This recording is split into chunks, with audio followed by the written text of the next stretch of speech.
रामकृष्ण हरी मंडळी, मी अंकिता तुम्हा सर्वांचं खूप खूप मनापासून स्वागत करते आपल्या आजच्या ब्लॉगमध्ये. तर आज मी बनवत आहे मस्त असा दाटसर टोमॅटो सॉस. त्यासाठी मी येथे 1.5 किलो लाल जरद असे टोमॅटो घेतले आहे. हे टोमॅटो सर्वात आधी मी स्वच्छ धुवून घेते. त्यानंतर आपल्याला हे टोमॅटो बारीक कट करून घ्यायचे आहे. म्हणजेच एका टोमॅटोचे आपल्याला 4 भाग करून घ्यायचे आहेत. तर तुम्ही इथे बघू शकता, यातल्या बिया काढण्याची काही जरूरत नाही आपल्याला. तर तुम्ही इथे बघू शकता, मी सर्व टोमॅटो इथे कट करून घेतलेले आहेत. आता आपल्याला एक कुकर घ्यायचा आहे, त्यात कट केलेले टोमॅटो घालायचे आहे. आपण सॉसला कलर येण्यासाठी यामध्ये थोडं बीट ॲड करणार आहोत. बीटामुळे टोमॅटो सॉसला कलर खूप छान येतो. त्यानंतर यामध्ये आपण काही मसाले टाकणार आहोत. त्यामध्ये 1 कांदा बारीक कापून, 5-6 लसूण पाकळ्या, 2 विलायची, 3 ते 4 मिरे,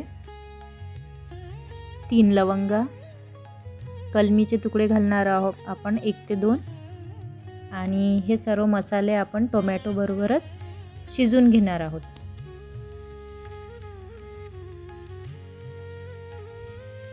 तर हे सर्व शिजवताना आपल्याला यात पाण्याचा वापर करायचा नाही आहे, कारण टोमॅटो आपोआपच येथे पाणी सोडतो, त्यामुळे आपल्याला येथे पाणी टाकायचं नाही आहे.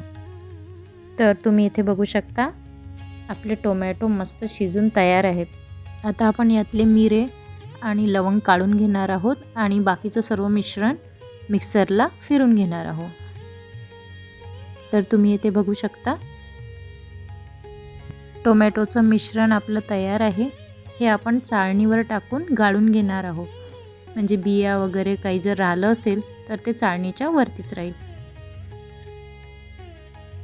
बघू शकता तुम्ही किती छान कलर आलेला आहे.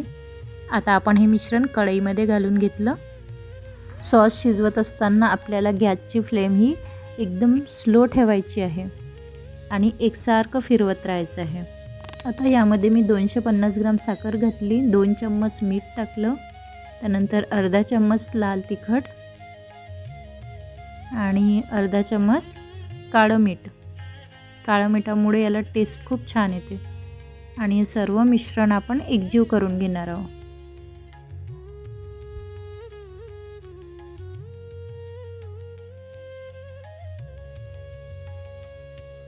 तर हा सॉस तुम्ही मुलांच्या टिफिनमध्ये पराठ्यासोबतसुद्धा देऊ शकता. तसेच ढोकळा, वडा, समोसा या नाश्त्याच्या पदार्थाबरोबरसुद्धा खाऊ शकता. तर आता आपण इथे 1 कप व्हाईट व्हिनेगर घालणार आहोत. व्हिनेगर घातल्यानंतर आपण परत 10 ते 15 मिनिट हा सॉस शिजवून घेणार आहोत. तर हा सॉस शिजण्यासाठी आपल्याला जवळपास 25 ते 30 मिनिट लागतात कमी गॅसवरती. चला, तर आता आपला सॉस हा शिजून तयार झालेला आहे. आता मी येथे एका प्लेटमध्ये थोडा सॉस टाकलेला आहे. बघा तुम्ही, तो एका जागेवरच थांबतो आहे, याचा अर्थच आपला सॉस तयार आहे.